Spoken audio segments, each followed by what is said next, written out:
Ողջույն սիրելի հայրենակիցներ, սկսում ենք քաղաքական տարին։ Տարվա նախաշեմին անսպասելիորեն ԱԱԾ մեկուսարանից ազատ արձակվեց ավելի քան կես տարի բանտարկված մեր ձևով շարժման առաջնորդ միլիարդատեր Սամվել Կարապետյանը։ Նախկին ՔՊ-ական դատավոր Սարգիս Պետրոսյանը միլիարդատիրոջ համար տնային կալանք սահմանեց, ինչպես նաև 4 միլիարդ դրամի, այսինքն ավելի քան 10 միլիոն դոլարի գրավ։ Քաղաքական մեկնաբան Հակոբ Բադալյանի համոզմամբ, ինչպես Սամվել Կարապետյանի կալանավորումն էր քաղաքական, այնպես էլ նրա խափանման միջոցի փոփոխությունը։ Բադալյանի խոսքով այս որոշումը կարող է ունենալ ինչպես ներքին, այնպես էլ արտաքին դրդապատճառ։ Սա երեկվա Ազատություն ռադիոկայանի ռեպորտաժն է Սամվել Կարապետյանի խափանման միջոցը, այսինքն կալանքը տնային կալանքով փոխարինելու վերաբերյալ, որը բոլորի համար անսպասելի տեղի ունեցավ հենց նոր տարվա նախաշեմին, եւ Սամվել Կարապետյանը ուղեկցվեց ոստիկանության կողմից դեպի իր տուն։ Որևէ մեկի համար գաղտնիք չէ, մանավանդ մեր հետևորդների, որ Սամվել Կարապետյանի հենց ձերբակալման, կալանավորման պահից սկսած ես շատ ակտիվ մեկնաբանել եմ եւ բացատրել եմ, թե ինչ է տեղի ունենում, իմ կարծիքը արտահայտել եմ եւ հիմա բազմաթիվ նամակներ ունեմ, զանգեր, մարդիկ զանգում էին, հարցնում էին, թե ինչ կարծիք ունենք մենք, ինչ ենք մտածում այս ամենի վերաբերյալ։ Մի քանի սցենարներ կան սրա վերաբերյալ, բայց այս սցենարները հիմա որ բամբասանքի տեսքով տարածում են, դա այնա որ գործարք կա, առաջին սցենարը դե գործարք են գնացել, տնային կալանքը փոխվել, երկրորդ սցենարը որ դա արտաքին միջամտություն կա, այսինքն Փաշինյան-Պուտին հանդիպման ժամանակ ասեն դե լավ ախորպես մեծ բանարա ազատ արձակի բան, եւ երրորդ սցենարը, որը իմ սցենարն է, չգիտեմ դուք կհամաձայնեք թե ոչ, դա ռուսերեն ասած խոդկանյոմ, այսինքն իշխանությունները շատ լավ հաշվարկելով իրավիճակը, իրեն կարել են խոդկանյոմ, որտեղ իշխանությունները ճկուն են, ի տարբերություն ընդդիմության, որտեղ ընդդիմությունը Հայաստանի ընդդիմությունը բացարձակապես որևէ հարցում ճկունություն չունի։ Դա մայլ էս վիճակին, հա։ Եվ ի՞նչ է նշանակում խոդկանյոմը։ Առաջին ուզում եմ նախ ասել, որ բացառում եմ որևէ գործարք, որ տեղի ունեցած լինի Սամվել Կարապետյանի եւ Նիկոլ Փաշինյանի միջեւ։ Սա բացառված բան է, որովհետեւ ճանաչում եմ Սամվել Կարապետյանին եւ նաեւ ճանաչում եմ Նիկոլ Փաշինյանին։ Սա բացառված է, գործարք չկա։ Երկրորդը, որ այ կա միջազգային ազդեցություն, բան, տենց Մոսկվա ասել են, լավ ինչ կլինի նոր տարի է, բան բաց թողեք, բան, սա նույնպես բացառում եմ։ Եվ ես կարծում եմ, որ երկրների ղեկավարների մակարդակում, օրինակ Պուտին, Փաշինյան նմանատիպ հարցեր բացարձակապես չեն քննարկվում եւ նախկինում էլ բացարձակապես չեն քննարկվել։ Սա էլ մյուս բանը։ Խոդկանյոմ, ինչ նշանակում խոդկանյոմ։ Սերի հայնակիցներ, պետքա մենք հասկանանք մի բան։ Սամվել Կարապետյանը արդեն շուրջ 6 ամիս գտնվում էր ԱԱԾ բանտում։ Նա իր կալանավորման պահից հետո հայտարարել, որ մտնում է քաղաքականություն, քաղաքական միավոր է ձևավորվել։ Գիտեք, մեր ձևով շարժումը, որը արդեն ունի շուրջ 17000 եւ ավել կամավորներ, ովքեր որ միանում են իրենց։ Եվ նրանք սկսել են իրենց արշավը ըստ էության, եւ բոլոր հարցումները ցույց են տալիս, որ արդեն նրանք զբաղեցնում են երկրորդ տեղը։ Երկրորդ տեղը զբաղեցնել, այսինքն Փաշինյանի ռեյտինգն է, երկրորդը իրենց ռեյտինգն է, հետո գալիս է Ռոբերտ Քոչարյանի ռեյտինգը։ Դա Նիկոլ Փաշինյանի համար շատ վատ ցավալի սցենար է, ինչու որովհետեւ եթե նրանք կլինեն երկրորդ տեղում, դժվար է մարդկանց ասել, որ նախկիները վերադառնում են, բան եւ ընտրապայքարը լրիվ այլ տրամաբանություն է ստանում։ Ես դեռ չեմ ասում, որ օրը կգա, կտեսնենք կենտրոնական ընտրական հանձնաժողովը ինչպես կվարվի քաղաքական միավորների գրանցումների ժամանակ, բայց ընդհանուր որպես սցենար, որ այդ ռեյտինգը աճում է, իշխանությունները մտածում են, ինչ անենք, որ այս ռեյտինգը չաճի եւ աճող ռեյտինգը դարձնենք կառավարելի ռեյտինգ։ Ինչ նշանակում կառավարելի ռեյտինգ, որ process-ը իրենք են կառավարում, ոչ թե որ կառավարում է process-ը ընդդիմությունը։ Եվ որոշում է կընդունվել, որ լավ գրավի դիմաց Սամվել Կարապետյանի խափանման միջոցը կփոխվի եւ կփոխվի դա հենց նոր տարվա դիմաց, հենց նոր տարուն, նախաշեմին, որ մենք կարողանանք մեր fake edge-երով, որոնք արդեն կան տարածվում այս 3-4 օր, տարածել, որ այնչ մարդասեր է Հայաստանի առաջնորդը, որովհետեւ ոչ ոք չի հավատում, որ դատարանները կարող ինչ որ բաներ որոշել այս երկրում, կոնկրետ գոնե Սամվել Կարապետյանի գործով, հետեւաբար բոլորը գիտեն, որ եթե դատարանը որոշել է կալանավորել, դա որոշել է Նիկոլ Փաշինյանը, եթե դատարանը որոշել է տանել տնային կալանքի, դա որոշել է Նիկոլ Փաշինյանը։ Եվ ինչու է դա որոշել Նիկոլ Փաշինյանը, որովհետեւ դրանով ավելի խիստ սահմանափակումների տակ է դրվել Սամվել Կարապետյանը, եւ դա նշանակում է, որ Սամվել Կարապետյանը այդ արգելքների տակ, գիտեք, այդ արգելքները դրված են, չի կարող հայտարարություններով, ուղերձներով դիմել իր հայրենակիցներին։ Սա մեկ, երկրորդը։ Չի կարող իր ուղերձներով, իր հայտարարություններով դիմել իրենց 17000 եւ ավելի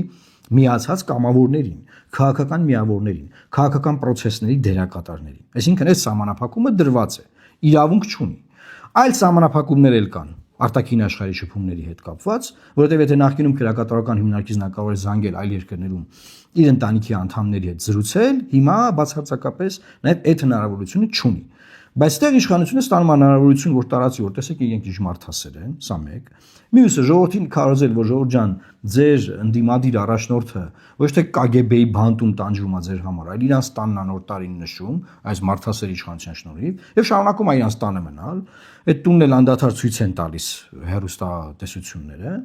եւ նման ձևով արշավ են տանում, որպեսզի աճող ռեյտինգը կանգնեցնել խաղը բերել 21 թվականի դաշտ։ 21 թվականի դաշտում խաղը հետևյալն էր, որ կային նախկիները, որ ուզում էին վերադառնալ, հեղափոխությունը ռևերս անել, եւ կար Նիկոլը, որ դե հիմա դե ասենք հազարած սխալ արել, դե բայց դե ինչ անենք, մի խոսքի օրինակ մարդիկ գնացին եւ հեղափոխությունը լավ են արել, թե վատ են արել, դրա միջև քվեարկություն անի, որ կոչվում է բևեռացված քվեարկություն։ Այսինքն այս մեթոդներով նա փորձում է իր ճկուն ներքաղաքական մտքով տանել process-ը իր կառավարման դաշտ եւ տանում է իր կառավարման դաշտ։ Ես նայում եմ մեկնաբանությունները, մինչեւ այս պահը սրա վերաբերյալ խոսակցություն չկա։ Հասկանում եք նոր տարի բանան, անցավ նոր տարին, արդեն հունվարի 4-ն է եւ պետք է հասկանալ ժողովուրդ ջան, սա նախընտրական տարի է։ Այն ինչ որ անում է իշխանությունը, իր ճկունությամբ, իր ինչ որտեղ խստությամբ, ինչ որտեղ բանը լայնախոհություն դրսևորելով բան ամեն ինչ անում է որ ինքը վերընտրվի սրա վերաբերյալ է հետեւաբար հակառակ կողմ այսինքն ընդդիմադիր դաշտում ինչ է արվում ընդդիմադիր դաշտում ինչ են մտածում հասկանում են արդյոք թե ինչ է անում իշխանությունը ես կարծում եմ որ բացարձակապես մենք չունենք այդ բանը առողջ միտքը ընդդիմադիր դաշտում եւ դրա համար շատ կարեւոր է որ կարողանանք ճիշտ իրողություններին ճիշտ գնահատականներ տալ թե ինչ է անում իշխանությունը ինչով է զբաղված իշխանությունը եւ հենց այդ պահին ինչով է զբաղված ընդդիմությունը այսինքն իշխանությունը նաեւ տեսավ որ եկեղեցու դեմ իր կռիվը իրեն վնաս է հասցնում նայեք այսօր Կիրակի է Նիկոլ Փաշինյանը հենց հիմա պատարագի է Հովանավանքում եւ չի հայտարարել որ կոչ է անում գան Հովանավանք իր բան հետևորդներին չէ ոչ մի բան հանգիստ սուսուփուց գնացել այսինքն ինքը ցելա նվազեցնել եկեղեցու դեմ պայքարի դոզան որովհետեւ դա իրան վնաս է մի կողմից Սամվել Կարապետյանին KGB բանտում որպես իր թիմի, քաղաքական թիմի եւ երկրում ֆունդամենտալ փոփոխություններ խոստացած առաջնորդի KGB բանտից ազատում այ նա հայտնում է իր տանը նոր տարուն մյուս կողմից եկեղեցու դոզան նվազեցնում է բայց մյուս կողմից ոնց է ուզում ներկայանա մարդասեր եթե սրբազանները քրեակատարողական հիմնարկներում են դիմավորել նոր տարին նաեւ այլ քաղաքաբանտարկյալներ մենք ունենք այսինքն այս իմաստով մենք պետք է հասկանանք որ ժողովուրդ ջան պետք է իշխանությանը լավ ճանաչել պետք է իշխանության գործողությունները ճիշտ գնահատել պետք է հասկանալ որ իշխանությունը կոնկրետ իդեմս Նիկոլ Փաշինյանի ճկուն է գործում հասկանում եք սիրելի հայրենակիցներ եւ մյուս կողմից ընդդիմությունը ընդդիմադիր ուժեր են որ ասենց ասում են չէ մենք ունենք 20% չէ մենք այսքան ենք չէ մենք սենց ենք բան այդ ճկունություն չդրսևորելով գնալու են հերթական ջախջախմանը եւ պարտությանը հիմա Սամվել Կարապետյանի մասով ամփոփելով պետք է իր թիմը հետևություններ անի, որովհետև կոնկրետ իրենց նկատմամբ արվել է ձիով քայլ, եւ այդ ձիով քայլը ունի հետևանքներ։ Այդ հետևանքները լինելու են կառավարել ընդդիմադիր դաշտում իրենց պատկերացումները եւ իրենց աճող ռեյտինգը։ Եվ հետեւաբար մյուս բոլոր ընդդիմադիր ուժերին սա նույնպես վերաբերվում է։ Այս թեման, որ ես խոսում եմ, սա Սամվել Կարապետյանի մասին չի։ Սա Հայաստանի Հանրապետության մասին է։ Սա Հայաստանի Հանրապետության ապագայի մասին է։ Սա մեր ապագա անելիքների մասին է։ Սա Նիկոլ Փաշինյանին ճիշտ ճանաչելու մասին է։ Սրա մասին է։ Եվ մի բան էլ ասեմ, որ ես բացարձակապես չեմ էլ բացառում, որ ես ամեն ինչ էլ տարածելով լավ հիմա այս դաշտի վրա հիմա լուրջ աշխատանք ա գնում, եթե ով որ Facebook-ից բան է հասկանում, սոցցանցերից կտեսնի, որ լուրջ աշխատանք ա գնում Սամվելին ազատելուց հաջորդ վարքյանից սկսած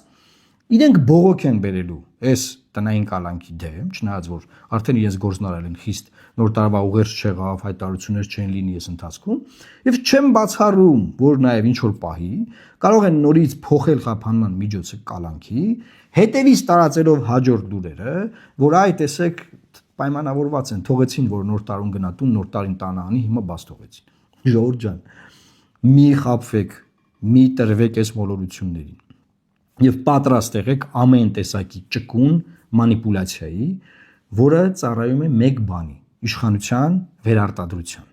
իշխանության վերարտադրության եւ դրանից հետո Հայաստանի Հանրապետության նոր կորուստների, նոր զիջումների եւ մեր երկիրը շատ ծանր ճանապարհով տանելու։ Դրա համար եմ ասում, որ այս քննարկումը բացարձակապես հենց այն մասին չի, որ Սամվել Կարապետյանի մասին լինի։ Այս քննարկումը նրա մասին է, թե ընդդիմադիր դաշտը ինչպես է հանդես գալու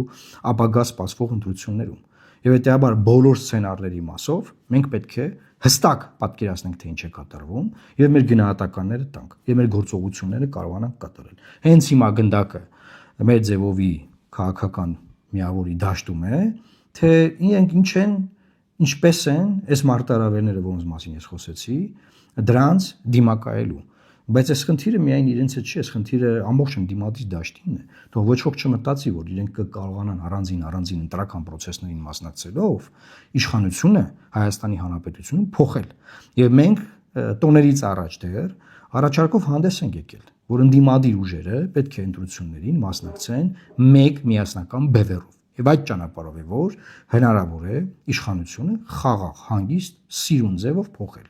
Եվ եթե դա տեղի չի ունենում, մենք գիտենք 21 թվականին ինչա տեղի ունեցել։ Հետեւաբար մեր սպասվող աշխատանքը է, որ թևերները sense կշտելու ենք ու սելու ենք զբաղվել դրանով։ Դրա վերաբերյալ է լինելու։ Բայց սկզբից պետք է հասկանալ ինչ է կատարվում, ինչու է այսպես կատարվում, որ նոր մնացածը կարողանանք անել։ Մյուս թեման, որ բազմաթիվ նամակներ եմ ստանում, դա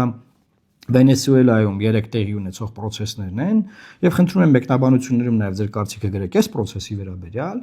եւ ինչ վերաբերում է Վենեսուելային, եթե լինի պահանջարկ, բնականաբար նաեւ առանձին տեսաուղերձ կպատրաստեմ, եթե լինի նման պահանջարկ, եթե դուք պահանջեք, նաեւ թե ինչու Միացյալ Նահանգները այս քայլին գնաց, ինչ է կատարվում տարածաշրջանում, այն ինչ հետևանքներ կարող է ունենալ եւ ինչ է սպասվում ընդհանրապես աշխարհին 2026 թվականին։ Տարածեք այս տեսանյութը սիրելի հայրենակիցներ, արեք հետևություն դրանց վերլուծություններից եւ եղեք պատրաստ, պետք է լինել պատրաստ բնականաբար սպասվող փոփոխություններին։ Եվ կրկին շնորհավոր ամանոր եւ Սուրբ Ծնունդ։ Աստված պահապան Հայաստանի Հանրապետությանը։